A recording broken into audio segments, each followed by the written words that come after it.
मित्रों, वैरागी बने तो जग छूटे, सन्यासी बने तो छूटे तन। महाकाल से प्रेम हो जाए तो छूटे आत्मा के सब बंधन। नमस्कार मित्रों, आपका स्वागत है हमारे YouTube चैनल डिवाइन नोइंग में। आज के इस वीडियो में चिड़िया वाली बूढ़ी माँ की संपूर्ण कहानी सुनाने वाले हैं। अगर आप भी महादेव के भक्त हैं तो कमेंट में हर हर महादेव जरूर लिखें। चिड़िया वाली बूढ़ी माँ कौन है, आइए जानते हैं इस कथा के माध्यम से।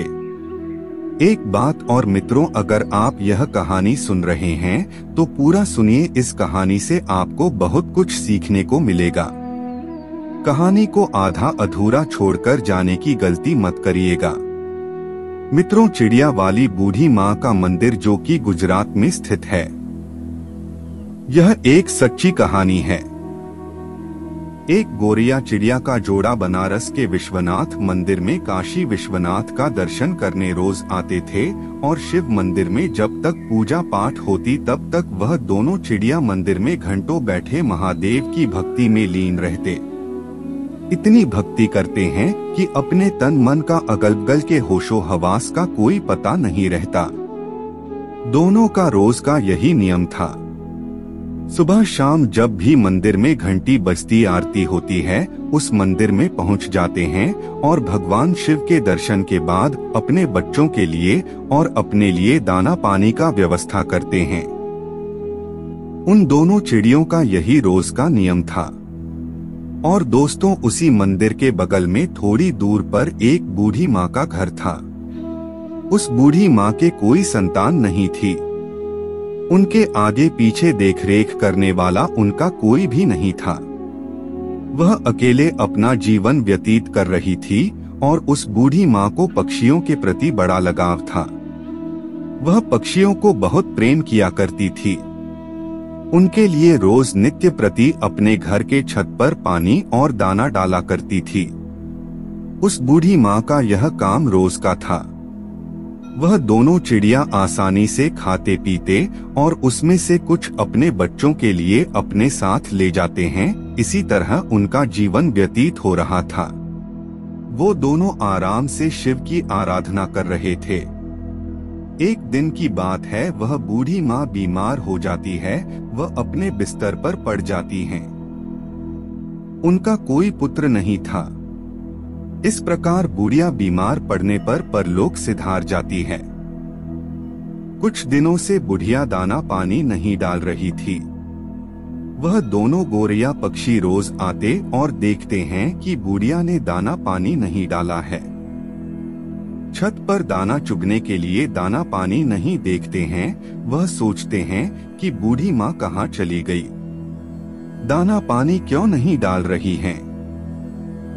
इसी तरह दिनों दिन धीरे धीरे कमजोर होने लगते हैं। इन दोनों को बुढ़िया का पता नहीं चल पाता है और वे दोनों घबरा जाते हैं, बहुत ही परेशान होते हैं और पूरे गांव में आसपास ढूंढने लगते हैं। ढूंढते ढूंढते दोनों थक जाते हैं तो उसमें से जो मादा गोरिया थी वह अपने पति से कहती है, स्वामी, बूढ़ी माँ का कोई पता नहीं चल रहा है, कहाँ चली गई। वह हमें दाना पानी दिया करती थी और अन्य पक्षियों का देख रेख किया करती थी। वह कहाँ गई? हमने उन्हें ढूंढा लेकिन वह मिली ही नहीं। अब हम क्या करें? तो उस गौरिया का पति कहता है, हमने हर जगह बूढ़ी माँ का तलाश किया पर नहीं मिली। यह कहने के बाद गौरिया पक्षी बूढ़ी माँ के घर चले जाते हैं और जब अंदर जाकर देखते हैं तो बूढ़ी माँ अपने बिस्तर पर लेटी हुई हैं।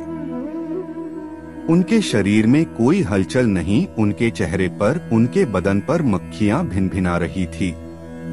वह दोनों पक्षी अपने पंखों की हवा से मक्खियों को हटाते हैं और बूढ़ी माँ को जगाने की कोशिश करते हैं, लेकिन उनके शरीर में कोई हलचल नहीं होती है। अब गौरैया का पति कहता है, अब बूढ़ी माँ इस दुनिया में नहीं रही, उनकी मृत्यु हो चुकी है। यह सब देखने के बाद दोनों बहुत ही निराश होते हैं। उन्हें बड़ा ही दुख होता है। अब उन्हें दाना पानी के लिए दूर दूर जाना पड़ता है। अब इसी तरह शाम हो जाती है। शाम को जब मंदिर का घंटा बजता है और आरती होने लगती है, तो वह दोनों गोरिया पक्षी भगवान शिव के मंदिर में पहुंच जाते हैं और एक पैर पर खड़े होकर भगवान शिव भक्ति करने लगते हैं। 1 घंटा 2 घंटा रोज महादेव का भक्ति करते रहते हैं। महीने बीत जाते हैं, महादेव की भक्ति करते रहे हैं। कहते हैं कि महादेव की भक्ति करना छोड़ा नहीं, महादेव का भक्ति करते रहें। यह सब देखकर महादेव भोलेनाथ बड़े ही प्रसन्न होते हैं और उन पंछियों को दर्शन देते हैं और कहते हैं, तुम्हें क्या चाहिए? तुम जो मांगोगे मैं वह दूंगा। मैं तुम्हारी इस अखंड भक्ति से बड़ा ही प्रसन्न हूँ।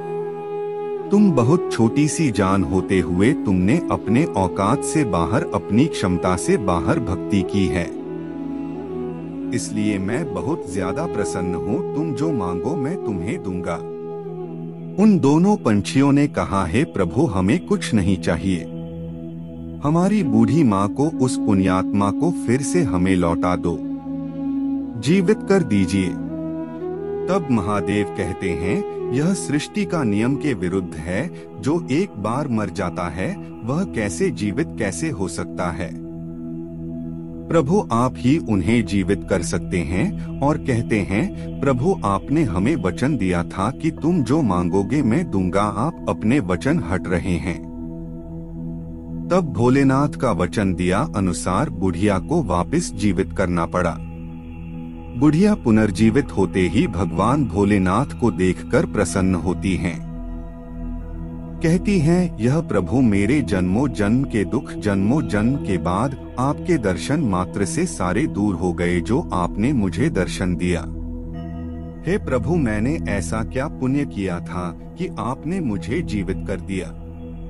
तब भगवान शिव ने कहा, तुम्हें मैंने तुम्हारे कारण नहीं जीवित किया है, मैंने तो तुम्हें उन दोनों पक्षियों के लिए जीवित किया है। उन दोनों पक्षियों ने मेरा निराधार भक्ति की है, दिन रात बिना पानी ग्रहण किए एक पैर पर खड़ा होकर मेरा आराधना की है। इसी कारण मैंने उन्हें आशीर्वाद दिया, उन्हीं की वजह से तुम आज जीवित हो, इस धरती पर हो। वह पक्षी कोई और नहीं जो तुम्हारे छत पर जो गौरैया पक्षी का जोड़ा रोज दाना चुगने आते हैं, उसी ने भक्ति की है, उसी के कारण तुम आज जीवित हो। अब उस बूढ़ी माँ ने दंडवत प्रणाम किया और फिर भोलेनाथ वहाँ से अंतर्ध्यान हो गए। फिर वह अपने छत पर दाने डालने लगी, पानी रखने लगी और वह पक्षी गौरैया पक्षी का जोड़ा उस माँ की छत पर आते और पानी पीते, दाना चुगते। तब उस बूढ़ी माँ ने गौरैया पक्षी से कहा है, पक्षियों तुमने मुझे जीवन दान दिया है, भगवान भोलेनाथ का आराधना की। अब मैं यह चाहती हूँ तुम मेरे घर पर ही तुम वास करो और नित्य प्रति मेरी आंखों के सामने रहो। अब यह सुनने के बाद उस बूढ़ी माँ का प्रस्ताव वह दोनों स्वीकार करते हैं और उस बूढ़ी माँ के घर आकर रहने लगते हैं। इसी प्रकार दिन बीतने लगते हैं और उस बूढ़ी माँ का चर्चा गांव-गांव में फैलने लगती है, दूर दराज तक फैलने लगती है कि एक बूढ़ी माँ है जो मरकर भी जीवित हो गई और उन्हें अजीब सी शक्ति आ गई है। अब इसी तरह उस बूढ़ी माँ के पास धीरे धीरे करके लोग आने लगते हैं। जिनको कोई दुख रोग होता उनके पास आता और अपना कारण बताता। बूढ़ी माँ भगवान भोलेनाथ के नाम पर पूजा पाठ कर दिया करती थी, तब उन लोगों का दुख दूर हो जाया करता। धीरे धीरे लोग ठीक होने लगे। अब उस बूढ़ी माँ का ख्याति दूर दूर तक फैलने लगी और दूर दूर से लोग उस बूढ़ी माँ के पास अपना इलाज कराने, तकलीफ को दूर करने के लिए आया करते थे। अब इसी प्रकार समय बीतता गया और वह बूढ़ी माँ भी उसी स्थान पर अपने उसी घर पर समाधि ले लेती हैं। आज उसी समाधि स्थल पर उस बूढ़ी माँ का एक भव्य मंदिर बना हुआ है। वह मंदिर गुजरात में स्थित है। चिड़िया वाली बूढ़ी माँ के नाम से वह मंदिर जाना जाता है। उस मंदिर पर आपको गौरैया पक्षी का जोड़ा हमेशा देखने को मिलेगा। प्रिय दोस्तों, एक गौरैया पक्षी ने उस बूढ़ी माँ को कैसे अपने अखंड भक्ति से जीवित कर दिया। भोलेनाथ की कृपा से जीवित हो गई और लोक कल्याण करने लगी। दोस्तों, इस कहानी से हमें यह सीख मिलती है कि हमें कभी किसी दूसरे पर निर्भर नहीं रहना चाहिए। जब तक बूढ़ी माँ थी, वह दोनों पक्षी उस बूढ़ी माँ पर आश्रित थे। उनके मरने के बाद उनका दाना पानी बंद हो गया। इसी कारण उन्हें कष्ट होने लगा, क्योंकि उन्हें आदत नहीं थी दूर दराज से भोजन खोजने की। उन्हें रखा रखाया भोजन मिल जाया करता था। इसलिए कभी भी कठिन परिस्थिति आने पर हमें अपने आप को तैयार रखना चाहिए। हमें किसी अन्य के भरोसे नहीं रहना चाहिए। आज वह व्यक्ति मेरे लिए है तो कल शायद नहीं रहेगा, तो मैं अपने आप को कैसे संभाल पाऊंगा, यह सोचना चाहिए। अगर भगवान का सच्चे मन से भक्ति करेंगे तो हमारा दुख अवश्य दूर होगा। बस जरूरत है मन में श्रद्धा, सच्ची भक्ति की, जो उस गौरैया पक्षी ने किया। करता करे न कर सके, शिव करे सो होए, 3 लोक 9 खंड में महाकाल से बड़ा न कोई। मित्रों, उम्मीद करता हूँ कि आपको आज की यह प्रस्तुति अच्छी लगी होगी। अच्छी लगी हो तो वीडियो को लाइक करें, शेयर करें, चैनल को सब्सक्राइब जरूर करें।